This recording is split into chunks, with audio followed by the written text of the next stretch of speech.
그러니까 우리가 물론 당시로서는 정말 경험도 없었고 정보도 없었고 약체이기는 했지만 그럼에도 마라도나가 15분 만에 거의 파멸을 시키더라고요. 네. 저희가 지난 유튜브 방송에서 펠레 그리고 브라질의 대회였습니다. 1970년 멕시코 월드컵을 소개를 해드렸는데 이번 대회는 같은 것도 있고 다른 것도 있습니다. 똑같은 것은 열린 지역. 또 한 번의 멕시코 월드컵이었습니다. 1986년 멕시코 월드컵인데 이번 대회의 주인공은 아르헨티나의 마라도나 선수였습니다. 아마 이게 최초죠? 예. 그러니까 같은 나라가 두 차례 월드컵을 개최했던 처음이에요. 게 요 당시에 그러니까 예. 70년에 개최했던 멕시코에게 86년에 다시 한번 개최의 기회가 돌아오는데 이게 이 당시로서는 이제 최초의 사건이었고요. 근데 멕시코가 확실히 멕시코도 이제 축구를 좋아하고 축구를 잘하는 나라 아닙니까? 그러다 보니까는 역사적으로 큰 이벤트 월드컵을 많이 개최를 했네요. 네.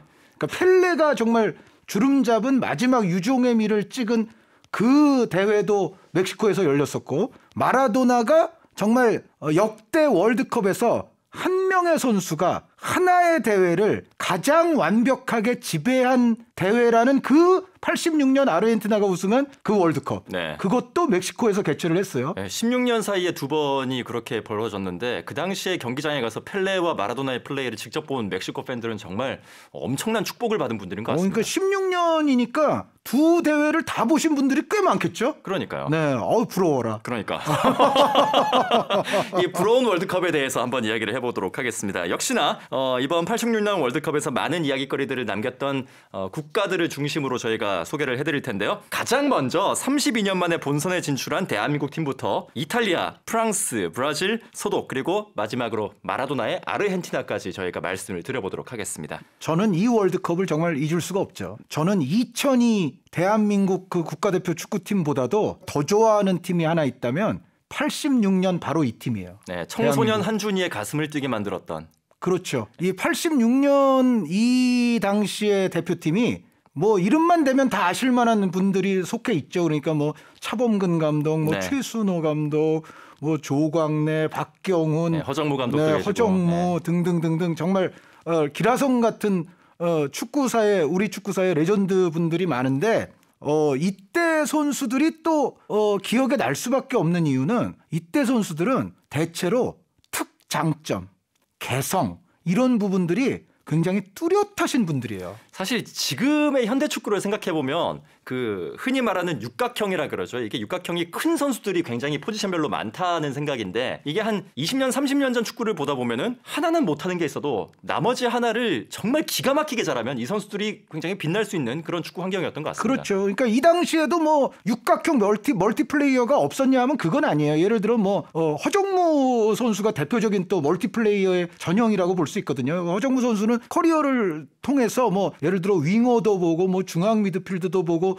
뭐 이 마라도나 선수와의 경기처럼 마크하라고 그러면 마크도 할 수 있고 뭐 허정무 선수가 굉장히 다재다능한 유형의 선수였는데 뭐 그런 유형의 선수가 이 시대라고 해서 전혀 없었던 거는 아니지만 대체로 보면은 이 시대의 선수들은 정말 자기가 맡은 것, 자신의 역할, 자신의 장점이 그야말로 눈에 확 들어올 정도로 뚜렷한 분들이 많았어요. 맞아요. 여기 이제 이 팀에서 또 좀 어린 선수들도 기억이 나죠. 이 팀에서 가장 어린 축에 속했던 선수들이 김주성 선수들. 네, 김주성 네. 선수라든가 김종부 선수 같은 네. 이제 그런 선수들이 또 가장 어린 선수들이었는데 어찌됐건 이 당시 팀은 제가 그야말로 어린 시절에 뭔가를 좋아하게 되면은 그 좋아함이 평생 가지 않습니까? 그렇죠. 네, 그런 경우들이 많죠. 근데 저는 분명히 차범근, 최순호 등등등등의 그 당시 선수들을 정말 초등학교, 중학교를 거치면서 계속 좋아했던 선수들일 거 아니에요? 그러면서 그 선수들의 또 플레이 하나하나에 굉장히 깊은 감명을 많이 받았어요. 그런데 그런 선수들이 또 정말 역사적으로 우리가 이제 54년 월드컵에 나갔다가 86년에 나간 거니까 32년 만에 월드컵에 나갔던 것이고 그러니 그 당시는 정말 우리 선수들이 상대에 대한 그 어떤 정보라든가 분석이라든가 뭐 비디오라든가 이런 게 제대로 준비 안 된 상황에서 그러니까 마라도나라는 선수가 천재 소리를 듣고 있고 지금 아르헨티나 에이스다 요 정도는 알았지만 사실상 그 당시 그 마라도나 선수와 맞섰던 우리 선수들은 마라도나가 실제로 어떤 형태로 플레이를 하는지, 그리고 이게 마라도나 말고는 또 아르헨티나에서 어떤 전술로 누가 마라도나를 도와서 어떤 식의 플레이를 가져가는지 이런 거를 뭐 전혀 모르던 상황에서 그냥 가서 우리가 뭐 시쳇말로 맨땅에 헤딩한다고 하지 않습니까? 맨몸으로 그냥 부딪힌 거죠. 네, 그냥 부딪힌 거예요. 그냥 부딪힌 건데 조편성이 참 얄궂게도 결과적으로 그 대회에 우승팀이 하나 들어있었고 그 전 대회에 디펜딩 챔피언이 들어있었죠. 그게 이탈리아죠. 네. 그리고 나머지 한 자리가 불가리아니까 당시 우리로서는 뭐 불가리아도 좋은 상대는 절대 아니죠. 결과적으로 비기긴 했습니다만. 네, 결과적으로 비기긴 했지만은 32년 만에 나오니까 아주 조가 그냥 죽음을 넘어서 그냥 죽음의 조에 우리를 준 거죠. 역대 최악의 조죠. 네, 그럼에도 불구하고 이 당시에 그 제가 좋아하는 그 우리 선수들 굉장히 자랑스럽게 잘 싸웠습니다. 네. 네. 비록 16강 진출은 실패를 했지만 우리 대표팀이 그 조별리그에서 아르헨티나, 이탈리아 그리고 불가리아를 상대로 1무 2패를 거뒀습니다. 아르헨티나를 상대로도 한 골을 넣었었고 특히나 이탈리아를 상대로 2골을 집어넣는 저력을 보여주면서 좀 세계를 깜짝 놀라게 만들었던 그런 경기들을 보여줬어요. 네, 이탈리아를 상대로는 매우 석패한 거예요. 네. 그러니까 사실은 전체적인 어떤 환경적인 측면 뭐 판정, 운 이런 것도 우리 쪽에 전혀 호의적이지 않았거든요. 그런 상황에서도 2골이나 넣으면서 정말로 우리가 애석하게 진 거고 아르헨티나 상대로는 저는 그 첫 경기를 보면서 아르헨티나가 우승하겠다라고 생각했어요. 그때도. 그러니까 네. 우리가 물론 당시로서는 정말 경험도 없었고 정보도 없었고 그냥 정말 오랜만에 출전한 약체이기는 했지만 그럼에도 우리를 마라도나가 15분 만에 거의 파멸을 시키더라고요. 네. 제가 좀 약간 강한 표현을 쓰기는 했는데 거의 그 정도였어요. 그러니까 마라도나가 본인이 골을 넣은 건 아닌데 한 15분, 한 20분 되니까 마라도나 한 명 때문에 대한민국 대표팀이 완전히 녹아내렸어요. 그냥 그야말로. 그러면서 여기서 이제 전설적인 나중에 후일담 있지 않습니까? 뭐 경기 봐도 나오지만 원래 마라도나 선수의 마크맨이 김평석 선수였어요. 그러다가 김용세 선수로 바꿨다가 그 다음에 진돗개라는 이제 허정무 선수한테 갔다가 마지막 이제 경기 마무리할 때쯤에는 발이 굉장히 빠른 박경훈 선수에게 또 마라도나 마크맨이 넘어갔거든요. 그러니까 대한민국은 마라도나 하나를 막기 위해서 4명의 마크맨을 동원했었고 경기 초반에 사실상 우리 경기는 망가졌어요. 네. 마라도나 한 명 때문에. 그러니까 마라도나가 그때 펼쳐 보였던 우리를 상대로 경기 초반에 펼쳐 보였던 그 창의적인 그 플레이들은 우와 저렇게 축구하는 인간이 있구나라는 거를 아마 저뿐만 아니라 많은 국내 축구 팬들 그 당시에 시청을 했던 국민들에게 정말 놀라움을 선사했을 거예요. 네. 그러니까 그 정도로 마라도나가 놀라웠기 때문에 저는 뭐 강호들이 많았죠. 당시에 강호들이 많았지만 마라도나의 아르헨티나가 우승할 것 같아. 아무리 우리가 약해도 그렇지 인간이 저렇게 할 수는 없어. 라는 거를 좀 느꼈어요. 네. 그런 아르헨티나를 상대로 박창선 선수가 또 아주 멋진 골을 넣었었기 때문에 박찬선 선수의 이름을 또 기억을 해야 될 것이고 그리고 그 경기 이후에 불가리아와 1대1로 비겼을 때 김종부 선수가 한 골 넣었고 그리고 이탈리아와 경기를 했을 때 2대3으로 패하긴 했습니다만 최순호 선수 그리고 허정무 선수가 2골을 기록을 하면서 이탈리아를 그야말로 혼쭐을 내줬는데 네, 특히 이제 최순호 선수의 골은 그 월드컵 전체에서도 멋진 골이었죠. 네. 네. 이렇게 대한민국 32년 만에 월드컵 대회에 나온 대한민국을 상대로 승리를 거두긴 했습니다만 그 전 대회의 디펜딩 챔피언이었던 이탈리아는 조별리그에서 굉장히 좀 진땀을 흘리면서 올라가기도 했습니다. 조 2위로 이제 16강에 올라가기도 했는데 네. 이 16강에 올라갔을 때 이탈리아가 만난 상대가 바로 플라티니의 프랑스였습니다. 네. 이 월드컵은 일단 이 말씀을 안 드릴 수가 없는 게 마라도나 선수가 뭐 여러 가지 뭐 안 좋은 것도 많죠. 사실은 뭐 약물에 관한 것 문제도 있고 뭐 또 특히 잉글랜드를 탈락시켰다고도 할 수 있는 그 이른바 신의 손이라고 말은 하지만 사실은 악의 손이지 그게 나쁜 어떻게 손이죠. 예. 네, 나쁜 손이지 그게 어떻게 신의 손입니까? 예. 그런 그 나쁜 손의 골도 있고 뭐 그래서 사실은 여러 가지 말이 많지만 그럼에도 불구하고 또 지금의 축구 역사에 있어서 추앙을 받는 이유가 이 월드컵이요. 당대에 정말 한다 하는 재능들을 이 본선에서 거의 다 볼 수 있었던 대회예요. 그러니까 우리가 요즘도 뭐 올해도 이제 월드컵을 하겠습니다만 월드컵 본선에 꼭 정말 당대 최고의 선수들을 다 볼 수 있는 건 아니에요. 그렇죠. 지금 그 유럽 지역에서 3월에 또 플레이오프가 열리게 되겠습니다만 저희가 앞선 시간에도 말씀을 드렸지만 포르투갈 혹은 이탈리아 둘 중에 한 팀은 무조건 떨어집니다. 그렇죠. 그리고 예를 들어 폴란드가 못 오게 되면 레반도프스키 선수를 또 볼 수가 없는 거죠. 네. 그리고 남미 지역에서 예를 들어 지금 뭐 누가 올지 모르지만 뭐 우루과이가 못 올 수도 있고 뭐 콜롬비아가 못 올 수도 있고 뭐 칠레가 못 올 수도 있고 못 올 수 있는 팀들이 많잖아요. 네. 그러면은 거기에도 슈퍼스타들이 있어요. 그런데 이 86년 월드컵이 정말 우리도 뭐 차범근, 최순호 선수를 비롯해서 우리도 스타들이 나갔지만 다른 나라들도 보면은요. 이 당시 역시 세계에서 가장 80년대 축구에서 큰 이름들이라고 할 수 있는 선수들. 브라질의 지코, 프랑스의 미셸 플라티니. 제가 이제 세대 순으로 말씀드리는 거예요. 그러니까 지코 선수와 플라티니 선수가 좀 나이가 많은 쪽이었고 그리고 이제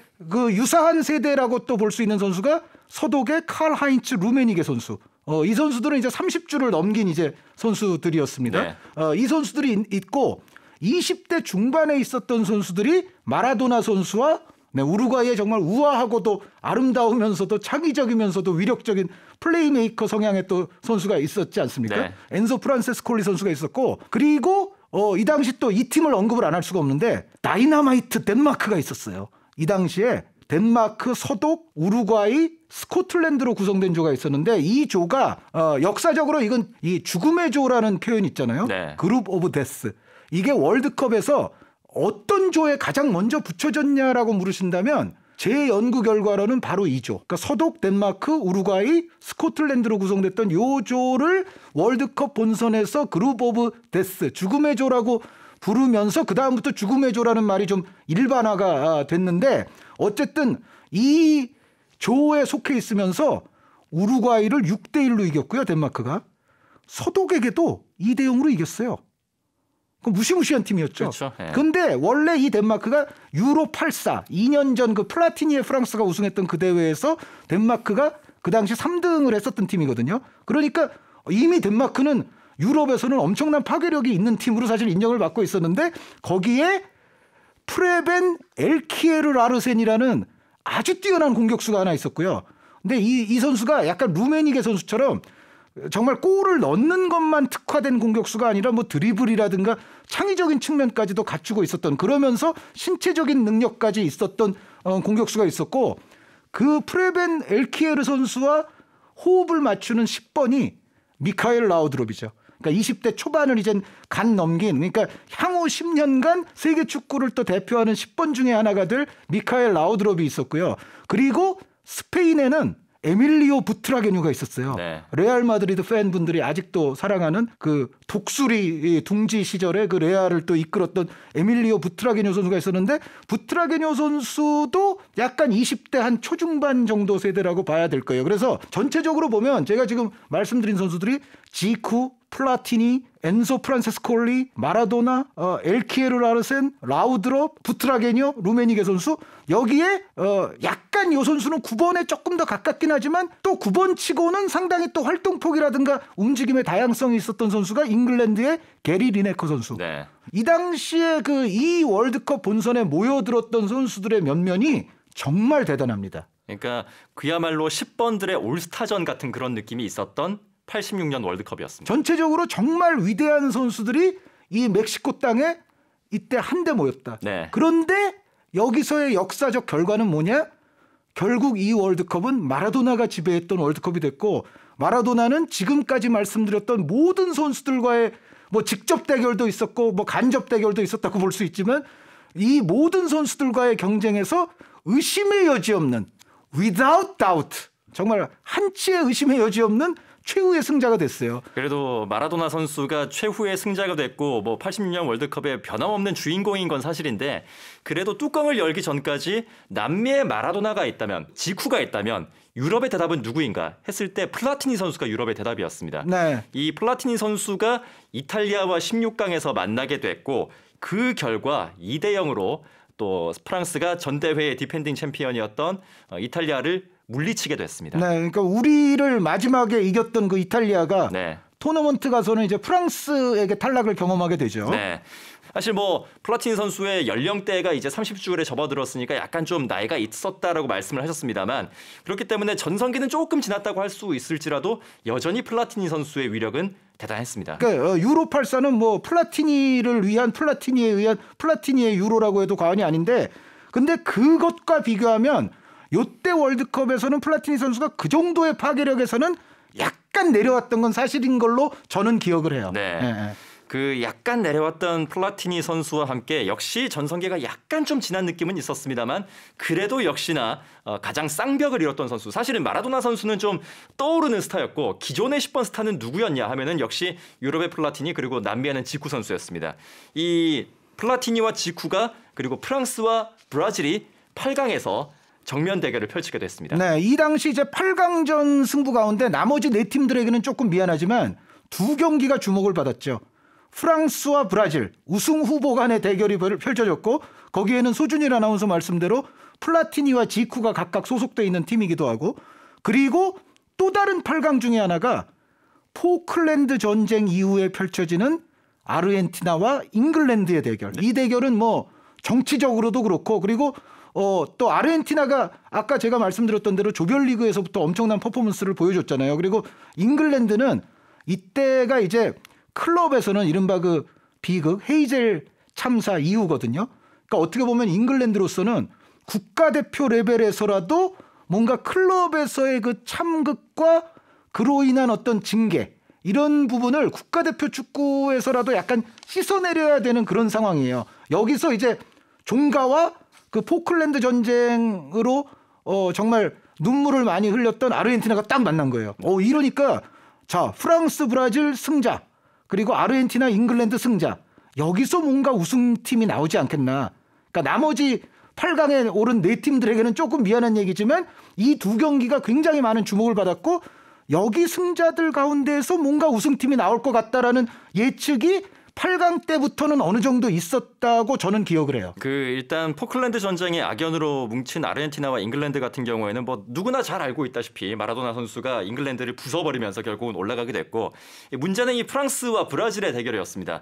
플라티니와 지쿠 선수의 맞대결이 성사가 됐었는데 일단 지쿠 선수가 선발로 나오진 않았고 교체로 나와서 굉장히 좋은 찬스 페널티킥 찬스를 잡았습니다만 거기서 실축을 하면서 사실 브라질이 좀 쉽게 경기를 가져갈 수 있는 그런 기회를 놓치고 말았던 그런 단초를 지쿠 선수의 실축으로 한번 좀 제공이 됐던 상황이 있었습니다. 그렇습니다. 그런데 이제 지쿠 선수가 아까 말씀드렸던 이 대회의 많은 스타들 가운데 사실은 나이가 가장 많아요. 네. 그러니까 플라티니보다도 지쿠가 더 형이거든요. 그러니까 어떻게 보면 전성기에서 가장 멀어져 있는 선수였고 이 대회 당시에는 또 부상도 좀 있었습니다. 네. 그래서 이 경기만 해도 이 중요한 경기에서 지쿠 선수가 선발로 나오질 못했는데 교체로 나와서 또 페널티킥 났을 때는 지쿠 선수가 또 그런 세트 플레이 킥에는 전문가 아닙니까? 그러니까 당연히 지쿠 선수에게 이제 맡겼는데 거기서 실축이 됩니다. 맞습니다. 네, 그래서 사실은 이 경기를 브라질이 90분 내에 승리할 기회를 놓쳐버리게 되죠. 네. 그래서 결국 경기는 승부차기로 흘러가게 됐는데 승부차기에서는 오히려 플라티니 선수가 실축을 했었고 지쿠 선수는 성공을 했는데 대신에 브라질의 동료들이었던 소크라테스 그리고 줄리우 세자르 선수가 실축을 하게 되면서 결국은 프랑스가 또 승부차기에서 4대3으로 승리 4강에 진출을 하게 됐습니다. 네, 프랑스가 브라질을 이렇게 승부차기 끝에 이기면서 아까 말씀드렸던 대로 프랑스 브라질 승자나 아르헨티나 잉글랜드 승자 중에 우승팀이 나올 확률이 높다고 그랬잖아요. 예. 프랑스가 일단은 높은 확률의 이제 우승 후보가 또 됐어요. 그렇습니다. 브라질을 꺾었으니까. 예, 지쿠와 소크라테스는 결국 그렇게 또 월드컵과는 인연을 맺지 못한 채 짐을 싸게 됐는데 프랑스의 4강전 상대는 서독으로 결정이 됐습니다. 이 서독이 사실은 조별리그에서는 1승 1무 1패를 거두게 되면서 약간은 좀 불안하게 좀 평범하게 올라오게 됐습니다. 네. 그러니까 엔소 프란체스콜리의 우루과이와 비겼었고 네. 마지막 조별리그 경기에서 다이나마이트 덴마크에게 졌어요. 네. 네, 0대2로 패했습니다. 서독이. 그렇습니다.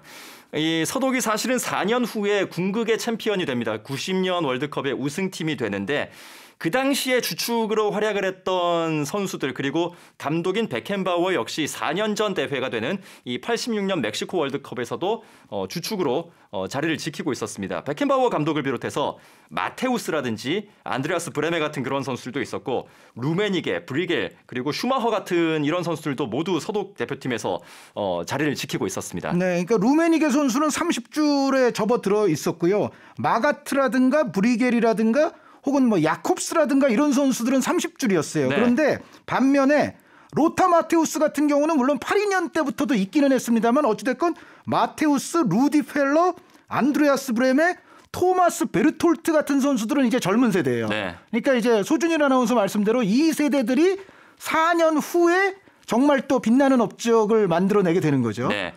하지만 이 선수들이 프랑스와 만나게 됐었는데 문제는 뭐냐면 이 대회의 4년 전 대회 그러니까 82년 월드컵에서 4강전에서 똑같이 프랑스와 서독이 만났습니다. 그런데 그 당시에도 사실 3대3 무승부 끝에 승부차기로 5대4로 서독이 이기면서 결승전에 올라가는 그런 경기가 됐었는데 이 경기 도중에 이 슈마허 골키퍼와 바티스통 선수가 엄청난 충돌을 하게 됐습니다. 그때 그 충돌이라고 말씀하시면 바티스통 선수 입장에서는 억울하고요. 거의 뭐 가격을 당했는데 네, 그거는 바티스통 선수가 일방적으로 펀치에 맞은 거죠. 예. 네, 슈마허 선수는 볼을 처리하러 나온 게 아니라 바티스통 선수를 가격하러 나온 것이었고 거의 그 정도 가격이었으면요.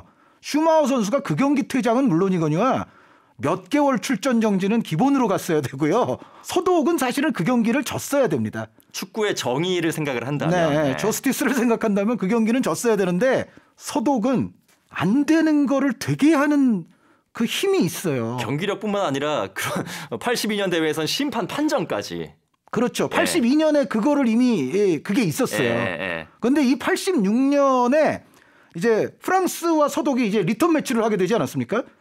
아마 제3국 팬들은 이때는 정말 플라티니의 프랑스를 많이 응원을 했을 거예요. 네, 복수를 해주기를 네, 바라면서. 그러니까 4년 전에 이미 프랑스는 서독에 의해서 좀 억울했었다. 네. 그거를 아는 대다수의 사람들은 아마 프랑스에게 심정적으로 많이 기울었을 텐데 그래도 또 프랑스가 못 이기더군요. 네, 결국은 서독을. 또 서독이 이기면서 2대0으로 승리를 거두면서 결승전에 올라가게 됐습니다. 이렇게 되면서 서독이 2번 연속해서 결승전에 진출을 하는 그런 업적을 세우게 됐는데 82년 월드컵에서는 이탈리아에게 무릎을 꿇었었고 그리고 86년 월드컵에서는 마라도나의 아르헨티나를 만나게 됐습니다. 결국 여기서 서독은 마라도나 선수의 벽을 넘지는 못했어요. 네, 그러니까 서독은 물론 이제 플라티니의 프랑스를 제치고 결승에 가기는 했지만 아까 소준일 아나운서가 처음에 말씀해 주셨던 대로 조별리그 때부터 그렇게 완벽해 보이지는 않았거든요. 네.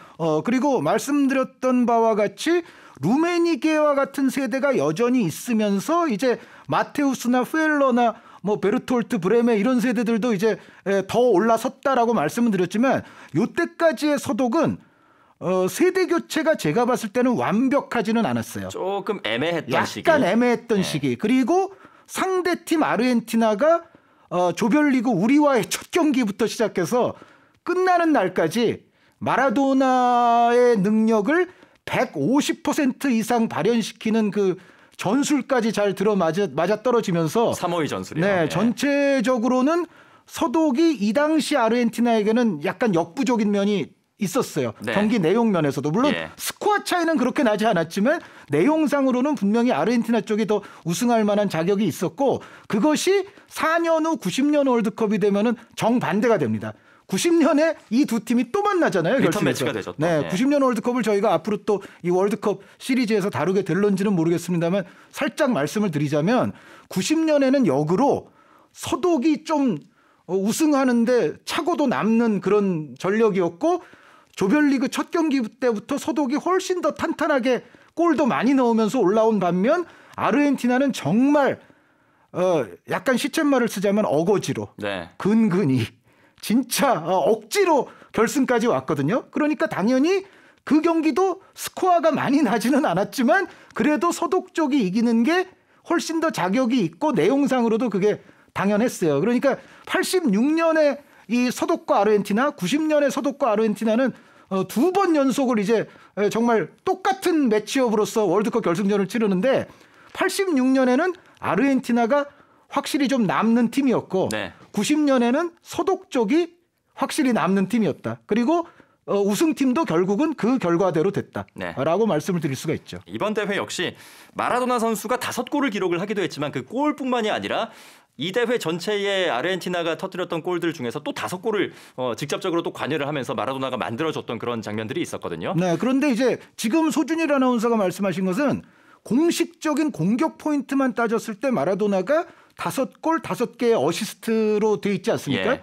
그런데 아르헨티나가 실제로 경기했던 경기들을 실제로 좀 더 보시면은요, 마라도나의 역할이 그거에 그치질 않아요. 그러니까 마라도나가 예를 들어 공식적인 골이나 어시스트로 남아있지 않은 아르헨티나의 골 장면에서도 마라도나로부터 이른바 기점이 된다든가 마라도나가 거쳐가는 과정에서 결정적인 절묘한 역할을 한다든가, 그러니까 사실상 아르헨티나 골은 다 그냥 마라도나에 의한 골이라고 생각하시면 될 것 같고요. 또 골이 안 된 장면들도 많을 거 아닙니까? 네. 마라도나가 어떻게 만들었는데 또 골이 안 된 장면들, 그런 것들까지 하면은 이 마라도나의 어떤 월드컵 본선 한 대회에서의 찬스 메이킹 횟수 혹은 킬러 패스 횟수 뭐 이런 거 아마 지금까지의 월드컵을 다 통계를 내보면 이 마라도나가 얼마나 한 대회에서의 영향력이 컸는가.